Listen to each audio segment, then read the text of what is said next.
इस वीडियो के थ्रू मैं एक ऐसी चीज़ शेयर करना चाहती हूँ. There was this feeling to say that I was having and I did not know how to address it. मुझे नहीं पता आप लोगों के साथ ऐसा होता है या नहीं, बट मैं अपने जीवन में उसको देख पा रही थी and I did not know if it was the right thing to do और नॉट. एंड मैनी टाइम्स जब हमें मालूम नहीं होता है कि whether that feeling, that expression और feeling that way is right और रॉन्ग, हम उसको सप्रेस करने की कोशिश करते हैं, उससे भागने की कोशिश करते हैं, उसको अरे छोड़ो ना, टॉपिक चेंज करने की कोशिश करते हैं. एटलीस्ट मुझे ऐसा लगता था, मैं ऐसा करती थी. There used to be certain discomfort and uncomfort around it. And उस फीलिंग का नाम आप उसे कंपैरिजन बोल सकते हैं, आप उसे जेलसी की स्ट्रीक बोल सकते हैं, आप उसे ऐसी कोई फीलिंग कह सकते हैं which made you feel absolutely eight unease. और आज हम ऐसी ही इस फीलिंग के बारे में बात करना चाहेंगे. एंड आप अपने जीवन में देखिए, आपको कभी ऐसा लगता है, मे बी आप कभी अपना सोशल मीडिया को स्क्रॉल कर रहे हो, आपने किसी और व्यक्ति का सोशल मीडिया देखा, उनको हंसते खेलते हुए देखा या किसी प्रकार की अचीवमेंट करते हुए देखा, एंड आपके अंदर एक ख्याल आता है, अरे यार इनकी लाइफ तो बहुत मस्त है, मेरे साथ ऐसा क्यों नहीं. एंड ये प्रश्न अभी कुछ दिन पहले हमारी शुभ शादी शुक्राना में भी एक पार्टिसिपेंट ने बोला कि मैं जब दूसरे कपल्स को देखती हूँ, मैं ब्लेसिंग्स देना तो चाहती हूँ, बट एक्चुअली मैं अंदर से एक क्वेश्चन आता है कि यार इनकी जगह मैं क्यों नहीं. एंड अगर आप भी इसी प्रकार से उससे जूझ रहे हैं तो आज की वीडियो बिल्कुल इसी प्रकार से होगी कि जब ये एक sense of comparison, sense of why not me, sense of एक जेलसी की स्ट्रीक आए तो उसके साथ एक्चुअली में कैसे डील करें. ये अलग अलग एरियाज में हमारे साथ आती है, रिलेशनशिप्स में आती है, लाइफस्टाइल में आती है, खुशी के लेवल में आती है ना. And there is a very beautiful example to understand it. Example के साथ साथ भी हम बात करेंगे, कुछ असाइनमेंट्स का भी हम रेफर टू करेंगे इस वीडियो के माध्यम से. पहले to understand if this feeling is a good feeling और a bad feeling.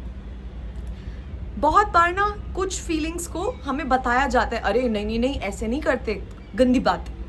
And so is comparison, है ना. मालूम है नहीं करना चाहिए, तो अगर आ भी रहा होता है हमें लगता है अरे या तो हम उसको सप्रेस कर लेते हैं या उसको बहुत ज़्यादा ओवर पावर होने देते हैं. But I personally feel that all feelings should have कि वो आ भी रही हैं और फिर रिलीज भी हो रही हैं, एंड जो भी उनका पर्पस है आने का वो उसको फुलफिल कर रही हैं, उसको मीट कर रही हैं. तो जेलसी की फीलिंग का पर्पस क्या होता है. एंड आज ही हमने हमारे शुभ शादी शुक्राना में असाइनमेंट की, तो मैं आप लोगों के साथ भी शेयर करना चाहती हूँ. बहुत प्यारी सी चीज़ होती है आपकी फीलिंग्स जो आपको बताती हैं. अगर फॉर एग्जांपल मैं अपने जीवन से देख के बताऊँ, मैंने रैंडमली, आजकल तो एल्गोरिथम्स ऐसे आ गए हैं सोशल मीडिया पे कि आप जिस चीज़ के बारे में सोच भी रहे होते हैं या आप बात भी कर रहे होते हैं तो वो उसका जो भी आप सामने बेस्ट होगा उसको सामने प्रकट कर देती है.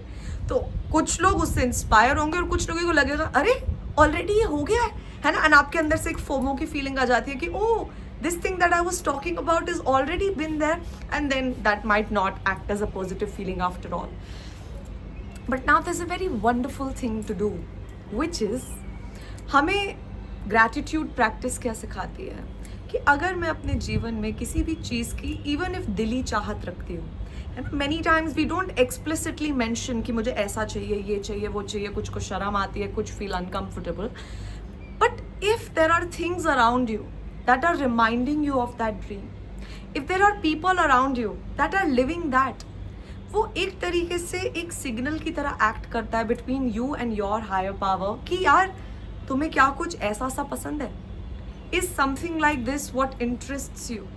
एंड अगर मैं ये चीज़ को इस प्रकार से समझ पाऊँ तो then it will be kind of कि जब भी ऐसे ऐसे इंसिडेंट्स या लोग मेरे जीवन में आते हैं, they are kind of like acting as an elaborate menu card for me to choose whether I would like to have something like this or something like that, या ऐसा लाइफस्टाइल चाहिए या वैसा खाना चाहिए या वैसी गाड़ी या वैसा प्यार या ऐसी छुट्टियाँ या ऐसी body. And only if I can learn.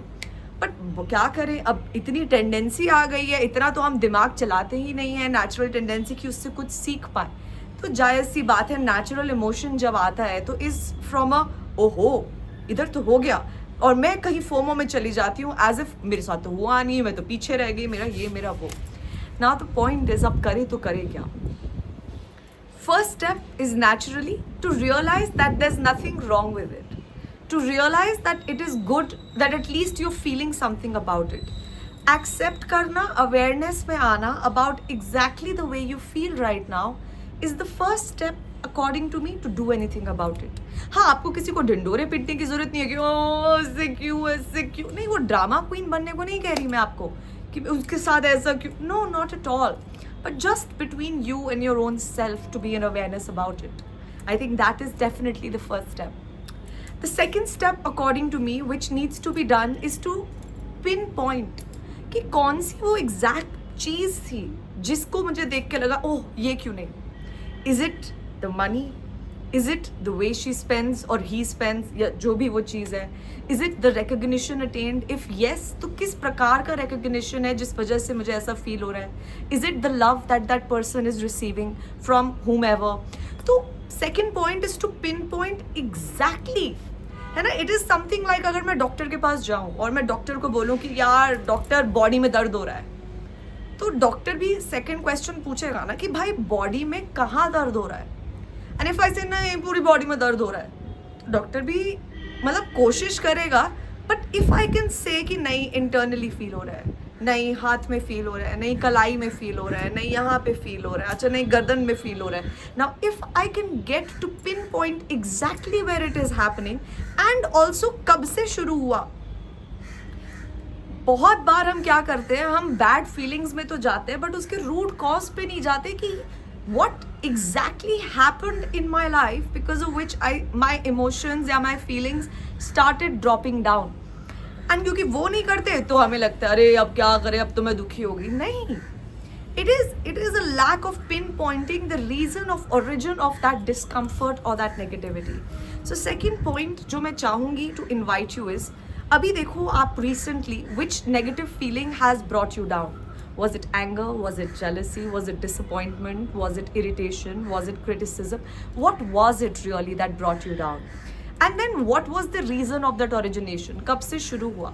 Which task और activity? अभी इस वीडियो में हम सिर्फ jealousy के ऊपर फोकस करेंगे. अगर आप चाहेंगे कि हम ऐसी वीडियोस बाकी इमोशंस को एड्रेस करते हुए भी बनाएं तो हमें कमेंट्स में बताइएगा कि एंगर को कैसे एड्रेस करें या इरिटेशन, क्रिटिसिज्म एक्सेट्रा. बट अभी हम सिर्फ jealousy पे फोकस रखेंगे. So now once you've understood why it originated and what about it made you feel the way you felt, now the next point is to ask. ये मैं normally mentally नहीं कर पाती और इस समय पे कॉपी पेन का इस्तेमाल बहुत अच्छा एंड बहुत हेल्पफुल रहता है. What I normally do is I start finding whoever is living that life to start, even if I'm faking it, I will not lie. जब स्टार्ट करते हैं तो बिल्कुल नकली होता है और दिल में बिल्कुल भी फीलिंग नहीं आती है. But to start really giving out gratitudes for it कि यार आई एम थैंकफुल कि you are living that life. I'm thankful you are receiving that love from your husband and he buys maybe cakes for you. I'm thankful you visit exotic locations and you live in 5 stars and it's brilliant. I'm thankful. करते exactly all the things that are bothering me, just start appreciating it. And once you realize that there's no harm in appreciating it, तो जो वो negativity ने grip इतनी कस के बना रखी होती है ना कि अब तो मैं तेरे को ऐसा डाउनफॉल में लेके जाऊंगी और ये करूंगी वो करूंगी, suddenly the grip starts loosening. And once the grip starts loosening, now you can just shake it off. You can actually allow for that negative emotion to get off your chest, off your neck, off your mind, off wherever it was for you. And you will be amazed. Because when that starts loosening up, तो इससे पहले तक तो हो सकता था आपके जीवन में आगे बढ़ने का कोई उद्देश्य ही नहीं था, है ना. मे बी आपके पास घर, कपड़ा, मकान सब कुछ है.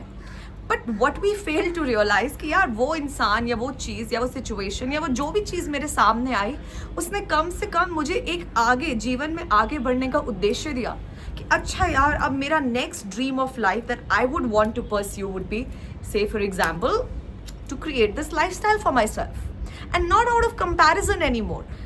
मोस्ट ऑफ द टाइम्स गलतियाँ क्योंकि अच्छा तूने ये किया अब मैं भी करके दिखाऊंगा, अच्छा तूने ये किया मैं, no.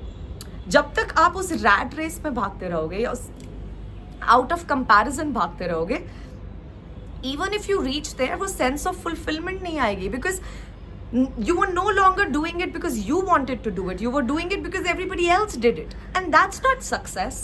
That will never give you a feeling of अरे वाह मैंने कर दिखाया. Not at all. So it's very important to loosen its grip, learn from what it's trying to teach you, and then be positively motivated to reach that dream.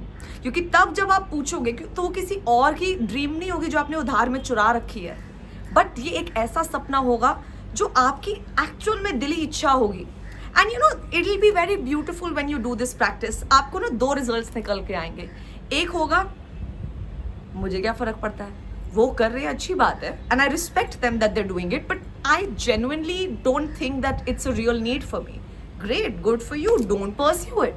Second होगा आपको लगेगा यार I think this is really nice and I would want a taste of that for myself. And if that is your case, wonderful, brilliant, now you have the fire you need to actually pursue it. So I think that negative emotions are actually not negative, and unko rightfully process karna is the skill that one needs to learn. So if you are somebody, so आप अपने कौन से negative emotion को process करना सीखना चाहते हैं हमें comments में बताइए. And इस video से आपको क्या समझ में आया, what value are you getting, let us know that as well. अगर आपके जीवन में कोई और टॉपिक्स है जो आप चाहेंगे कि we should make a video on, let us know in the comments. And if there is any loved one in your life that you think can benefit from this video, share the link of this with them. My name is Annie Munjal Kharbanda and thank you everyone for being a part of this wonderful video. Thank you for watching it till the end. Tata.